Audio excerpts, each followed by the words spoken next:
So Donald Trump is to lower taxes on individuals to 25%, down from the 39.6 highest marginal rate for the rich.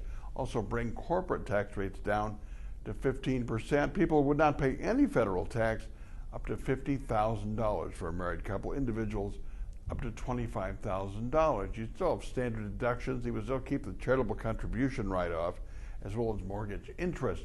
He's banking on 6% growth, by the way, to be revenue neutral. Maybe a little pie in the sky on that.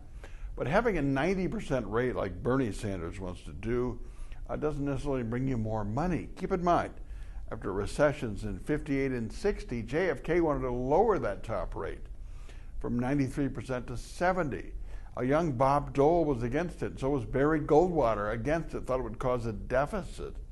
Well, JFK was shot. LBJ had it passed in February of 64, $12 billion, and it did generate economic growth.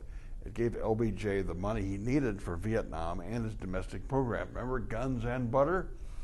Reagan's tax cuts, he did raise taxes in 82 with TEFRA, but revenues doubled from 1980 to 1990. 0103 tax cuts deferred till fiscal 04 generated $700 billion in more revenue.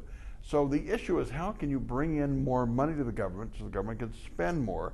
Whether you raise the rate to 90, you'll chase people out of the country, or they'll find other shelters or ways out of it, hire more accountants. So Trump is onto something, but I think he's got to realize we're not going to have 6% growth overnight. That part is naive. My 2 cents, my 2 minutes are brought to you by Edge Construction and Capital Consultants. Bill McCussion, a lobbyist who gets things done downtown. We can argue about this tomorrow morning on the radio at 8 o'clock on 92.1 FM The Mic, The Mitch Henck Show. Talk to you then.